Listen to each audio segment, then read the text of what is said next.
Breast tax यानी स्तन कर शायद बहुत कम ही लोग जानते होंगे कि हमारे देश में एक वो भी दौर था जब दलित महिलाओं के ब्रेस्ट ढकने पर उनसे टैक्स लिया जाता था और उन्हें मजबूर किया जाता था कि वो कथित ऊंची जाति के लोगों के सामने अपने स्तन को खुला रखें और अगर वो ऐसा नहीं करती थी तो इस सूरत में उन्हें टैक्स देना पड़ता था।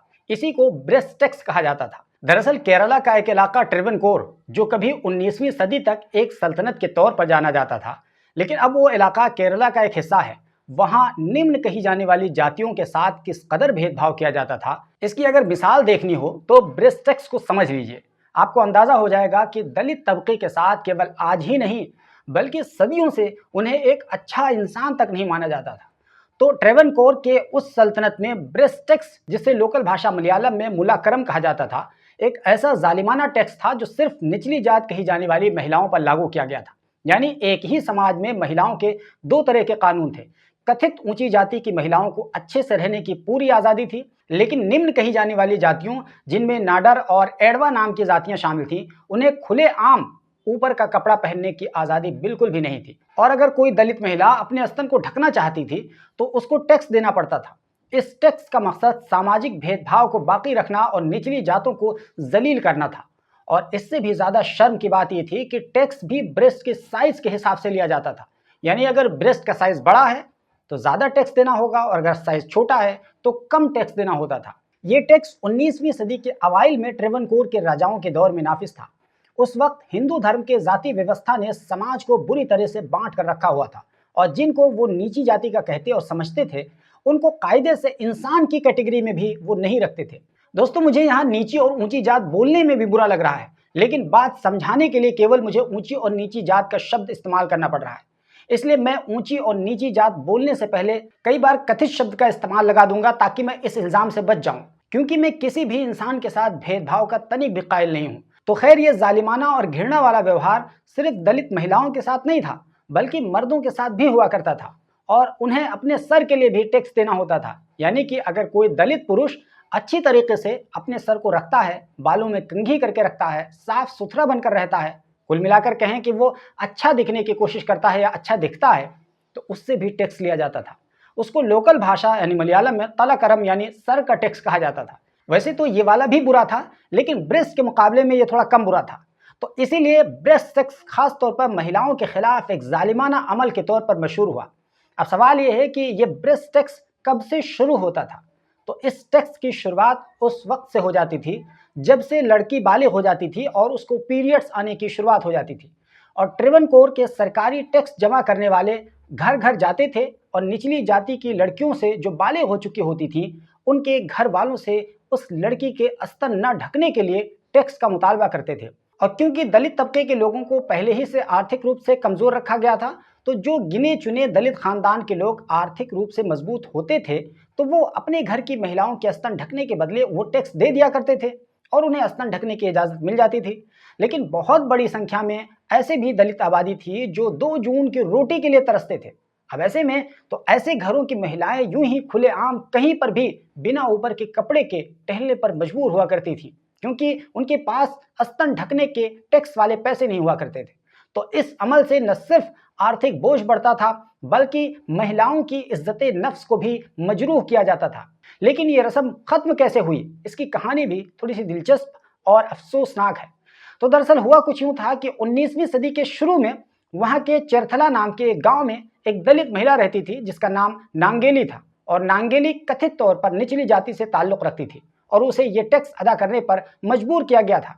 तो बताया जाता है कि जब टैक्स जमा करने वाला उसके घर आया और उससे मुलाकरम का मुतालबा किया तो नांगिली ने इस जुल्म के खिलाफ एहतजाज करने का फैसला किया। उसने अपने ब्रेस्ट को ही काट डाला और उसको काट कर एक केले के पत्ते पर रख कर टैक्स वसूल करने वाले के सामने पेश कर दिया। इस तरह एहतजाज के नतीजे में नांगिली नाम की महिला की बहुत ज़्यादा खून बहने की वजह से उसकी मौत हो गई। तो जब नांगिली की मौत हो गई और उसकी चिता को जलाया गया तो उसके पति ने भी सदमे में आकर अपनी पत्नी की चिता में कूदकर अपनी जान दे दी। और ये पहला ऐसा मौका था जब कोई पुरुष के सती होने की कोई मिसाल सामने आई थी। नांगेली की मौत तो हो गई, लेकिन नांगेली की इस कुर्बानी ने समाज में एक बड़े आंदोलन को जन्म दे दिया और इस वाकये ने लोकल लोगों में गम और गुस्से को भड़का दिया और निचली जात के लोगों ने इस टैक्स के खिलाफ आवाज उठाने की शुरुआत कर दी। नांगेली के घर के मकाम को बाद में मुलाची परम्बू यानी सीनों वाली औरत का मैदान कहा जाने लगा। नांगेली के एहतजाज और उसके नतीजे में शुरू होने वाली तहरीकों ने आखिरकार ट्रेवनकोर की हुकूमत पर जबरदस्त दबाव डाला। 19वीं सदी के बीच तक, खास तौर पर 1850 की दहाई में ये टैक्स धीरे धीरे खत्म कर दिया गया। उसके अलावा निचली जात के खवातीन ने ईसाइयत कबूल करना शुरू कर दिया, क्योंकि ईसाई मिशनरियों ने इन्हें कपड़े पहनने की इजाज़त दे दी थी और इनके अधिकारों के लिए आवाज़ भी उठाई थी। इससे सामाजिक तब्दीली की रफ्तार तेज हुई और कथित ऊंची जातियों के साथ तनाव भी बढ़ा, जो चन्नार रिवोल्ट यानी छाती के कपड़े वाला विद्रोह के नाम से मशहूर हुआ। दोस्तों, नांगेली की कहानी केरला के लोकल लोगों में बहुत मशहूर है, लेकिन इसकी तारीखी सदाकत पर कुछ तनाज़ा मौजूद है। हालांकि ये बात सब मानते हैं कि ब्रेस्ट टैक्स एक हकीकत है जो ट्रेवनकोर के राजाओं की तरफ से थोपी गई एक इंसानियत से गिरा हुआ अमल था और उसने दलित महिलाओं की जिंदगियों पर गहरा असर डाला था। ट्रेवनकोर का ब्रेस्ट टैक्स तारीख का एक ऐसा स्याह बाब है जो जात पात के जालिमाना सिस्टम और महिलाओं के शोषण को दर्शाता है। यही वजह है कि भारत में इस्लाम बहुत तेजी के साथ फैला, क्योंकि कथित नीची जाति के लोग जात पात के इस व्यवस्था में जकड़े हुए थे और उनके साथ इंसानों जैसा व्यवहार भी नहीं किया जाता था। इसीलिए जब इस्लाम के बारे में इनको पता चलता था कि इस्लाम में ऊंच नीच और छुआछूत की कोई जगह नहीं है, तो उन्हें इस्लाम में एक इज्जत का एहसास होता था और वो खुशी खुशी इस्लाम कबूल कर लिया करते थे। दोस्तों, मैं यहाँ अपना एक पर्सनल तजर्बा आपसे शेयर करना चाहता हूँ। जब मैं एक बार बिहार गया हुआ था, तो हम अररिया ज़िले में थे और वहाँ हमने कई सारी ऐसी महिलाओं को देखा था अपनी आंखों से कि वो ऊपर का कपड़ा बिल्कुल से नहीं पहने हुई थी और सिर्फ उन्होंने साड़ी का पल्लू ऐसे सीने से ऐसे डाल रखा था और इससे ज़्यादा कोई कपड़ा उनके ऊपर के हिस्से पर नहीं था। तो जब हमने देखा तो हमें बड़ा अजीब सा लगा और अपने साथी से पूछा कि आखिर ये कौन लोग हैं और ये लोग ऊपर का कपड़ा क्यों नहीं पहने हुए हैं। तो हमारे साथी ने हमें बताया कि ये नीची जाति की औरतें हैं और ये ऐसी ही रहती हैं और ये ऊंची जाति वालों के डर से कपड़ा नहीं पहन सकती, क्योंकि ऊंची जाति के लोगों ने शुरू से ही उन्हें ऐसा रहने पर मजबूर किया है और अब ये इनके रहने सहने का एक तरीका बन गया, इनकी ज़िंदगी का एक हिस्सा बन गया है। और अगर ये ऊपर का कपड़ा पहन लेंगे तो ऊंची जात के लोग इनको मारेंगे। और इससे भी ज़्यादा चौंकाने वाली बात जो एक और बताई गई वो ये थी कि ऊंची जाति के लोग जब चाहते हैं वो इन महिलाओं के साथ खेल लेते हैं। मैं खुलकर नहीं बता सकता, आप समझदार हैं, समझ लीजिए। और ये विरोध भी नहीं कर सकती हैं और ऊंची जाति के नौजवान लड़के इनके स्तनों को यूं ही छू लेते हैं और ये बिल्कुल आम सी बात है। और ये महिलाएं बस अपने आप को बचाने की कोशिश करती हैं और इनके खिलाफ कुछ भी नहीं कह सकती हैं। और दोस्तों, ये बात आज से मैं कुछ 15-16 साल पहले की बात बता रहा हूँ, जब मैं बिहार गया था और मैंने बिहार के अररिया और कटिहार के इलाके में जाकर के देखा था। ख़ास तौर से मैंने ये मामला जो देखा था वो अररिया ज़िले में देखा था। तो आप अंदाज़ा लगाइए कि ज़ात पात के नाम पर किस किस तरह की बेहूदगियाँ की जाती रही हैं और आज भी जारी हैं। हमने तो ये भी पढ़ा है कि दलितों के पीछे झाड़ू बांध दिया जाता था ताकि वो चलें तो अपने पैरों के निशानात मिटाते जाएं और वो रास्ता कथित ऊंची जाति के लोगों के चलने के लायक बन जाए। और ये भी पढ़ा है कि उनके गले में आगे एक छोटी सी ऐसी हांडी बांध दी जाती थी ताकि अगर वो बोलें तो उनके बोलने के दौरान जो कुछ भी ड्रॉपलेट्स निकलता है थूक का, वो ज़मीन पर ना पड़े और इस हांडी में पड़े ताकि ज़मीन अपवित्र ना हो। इसी तरह आपने देखा होगा कि आज भी गांव के अंदर जो दलित आबादी होगी वो गांव के दक्षिण में आबाद होगी। कभी आपने गौर किया कि ऐसा क्यों है कि हर जगह दलित आबादी गांव के दक्षिण ही में क्यों होती है? तो इसका कारण भी जानकर आप चौंक जाएंगे और उसका कारण यह है कि दलित जिन्हें परंपरागत तौर पर अछूत समझा जाता था और वो जाति व्यवस्था में सबसे निचले दर्जे पर थे, उन्हें गांव के मरकजी इलाकों से अलग रखा जाता था ताकि ऊंची जात के लोग उनसे निजात के ख्याल से महफूज रहें। गांव की बसावट और बनावट में इस बात का ख्याल रखा जाता था कि ऊंची जातों के घर आमतौर पर बीच में या उत्तर के हिस्सों में होते थे, जबकि दलितों को किनारों पर, खास तौर पर दक्षिण में रहने के लिए जगह दे दी जाती थी।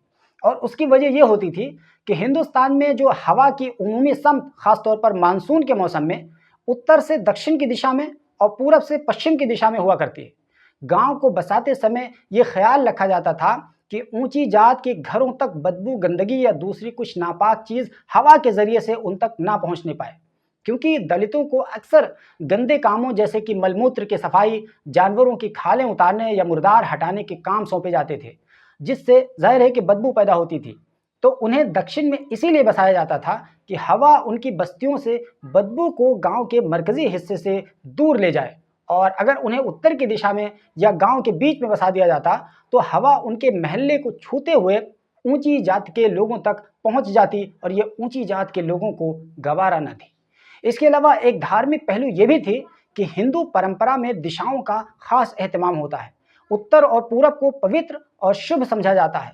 उत्तर पूरब को खास तौर पर देवताओं की दिशा कही जाती है और उसके उलट दक्षिण को अक्सर यम यानी मौत के देवता से जोड़ा जाता है, जो उसे कमतर या अशुभ बनाता है।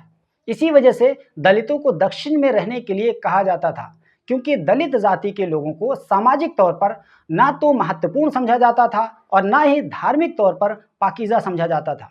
इसके अलावा गांव के उत्तरी हिस्सों में आमतौर पर उपजाऊ जमीन या पानी के सोर्सेस जैसे कुएं या तालाब होते थे, जिन पर ऊंची जातों का कब्जा होता था और दलितों को ऐसी जगहों तक जाने से महरूम रखा जाता था और उन्हें गांव के किनारों पर जहां जमीन कम उपजाऊ या दुश्वार गुजार होती थी उन्हें आबाद किया जाता था, क्योंकि यहाँ पानी के सोर्सेस नहीं होते थे। जाहिर सी बात है, तालाब वगैरह नहीं होते थे, तो धीरे धीरे वो ज़मीन बंजर हो जाती थी और ये परंपरा सदियों से चली आ रही थी और समय के साथ गांव की बनावट का हिस्सा बन गई थी। ब्रिटिश दौर में भी इस सामाजिक ढांचे को तब्दील नहीं किया गया और आज़ादी के बाद आज भी दही इलाकों में यह बनावट आज तक कायम है। अगरचे आज कानूनन दलितों के साथ आप भेदभाव नहीं कर सकते, मना है, लेकिन प्रैक्टिकल तौर पर बहुत से गांव अब भी इसी तारीखी नमूने पर कायम है। तो कुल मिलाकर यह कहा जा सकता है कि दलित बस्तियों का गांव के दक्षिण में आबाद होना महज इत्तेफाक नहीं है, बल्कि एक सोचा समझा सामाजिक, धार्मिक और पर्यावरण से जुड़ा हुआ एक व्यवस्था थी, एक इंतजाम था। और ये इंतजाम जात पात के सिस्टम और उसके जुल्म और शोषण को दर्शाता है, जिसने दलितों को न सिर्फ आर्थिक वसाइल से दूर रखा बल्कि उन्हें सामाजिक तौर पर भी अलग थलग कर दिया। तो दोस्तों, ये एक तल्ख हकीकत है जिसको हमने सोचा कि आपके सामने रखें और हो सकता है कि मेरी ये वीडियो किसी रूप में थोड़ा बहुत बदलाव में मदद कर सके। इसलिए अगर आप मेरी इन बातों से सहमत हैं तो प्लीज़ हमारे इस वीडियो को ज़्यादा से ज़्यादा शेयर कीजिए और मुझे कमेंट में लिखकर अपनी राय भी दीजिए। बताइए कि क्या आप हमारी इन बातों से सहमत हैं, और वीडियो पसंद आया है तो वीडियो को प्लीज़ लाइक कर दीजिए और अगर पहली बार हमारे इस चैनल पर आए हैं तो इसको सब्सक्राइब कर लीजिए। ये वीडियो अगर आप फेसबुक पर देख रहे हैं तो हमारे पेज को फॉलो कर लीजिए ताकि आपको हमारी दूसरी वीडियोज़ भी मिलती रहे।